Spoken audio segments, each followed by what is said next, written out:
Boa noite, professor Vladimir. Boa noite, alunos do terceiro ano D. Sou Michael Douglas, e nosso grupo vai esclarecer mais um pouco do bioma Pampas.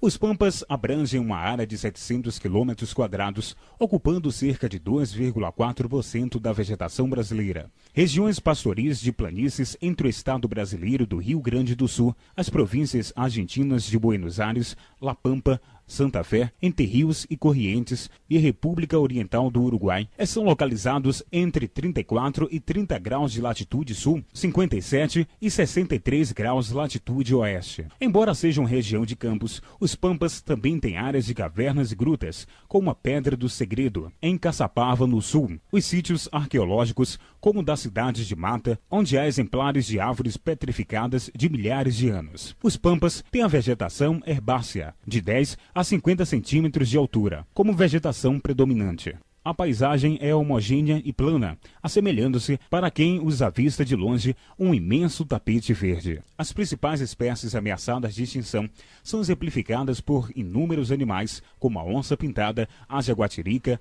o mono carvoeiro, o macaco-prégua, o guariba, o mico-leão-dourado, a preguiça de coleira, o caxinguelê e o tamanduá. O relevo aplanado entre 500 e 800 metros de altitude.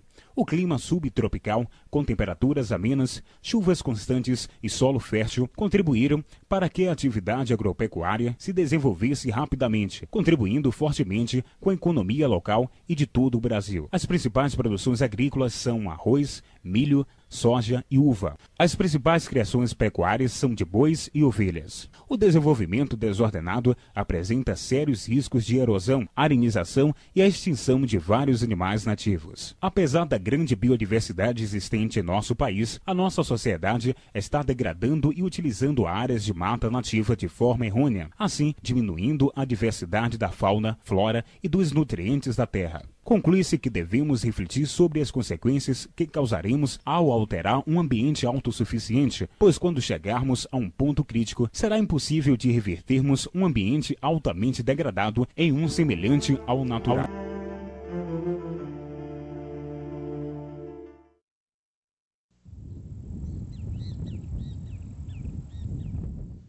São montes e campos cobertos de verde.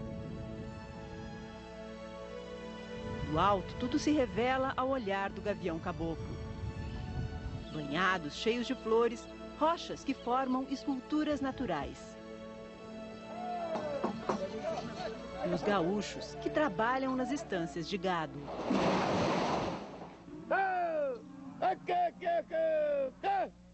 O bioma Pampa se estende por 750 mil km². Ocupa todo o Uruguai, parte da Argentina e mais da metade do Rio Grande do Sul. Uma terra disputada durante séculos, antes de se tornar território brasileiro. Foi de Espanha, foi de Portugal, foi de Espanha, era uma fronteira flutuante aqui, né? Foi muito questionada, foi muito mexida. Até que virou Rio Grande do Sul. Até que virou Rio Grande do Sul definitivamente, Brasil. Da imensidão do Pampa veio a vocação para criar rebanhos.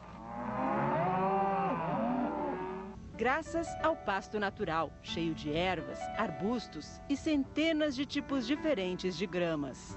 Como esta aqui, que é uma das gramíneas mais apetecidas, olha só a estrutura dela.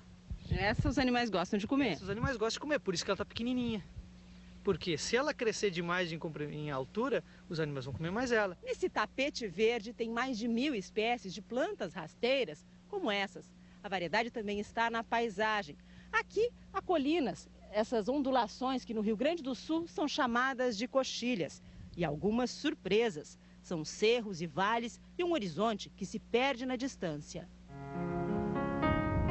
As árvores nativas indicam o caminho das águas. Elas formam galerias ao longo dos rios. No Pampa vivem mais de 400 espécies de animais, como o veado campeiro e o graxaim. E muitos pássaros.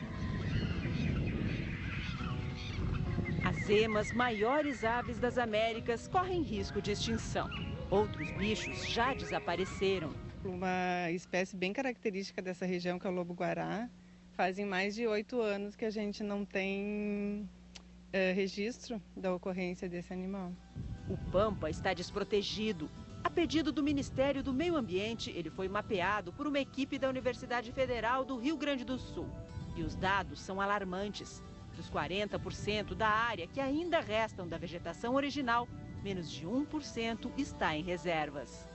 Nós imaginamos o campo como sendo uma área que um dia foi floresta, quando na verdade esse campo da metade sul sempre foi campo.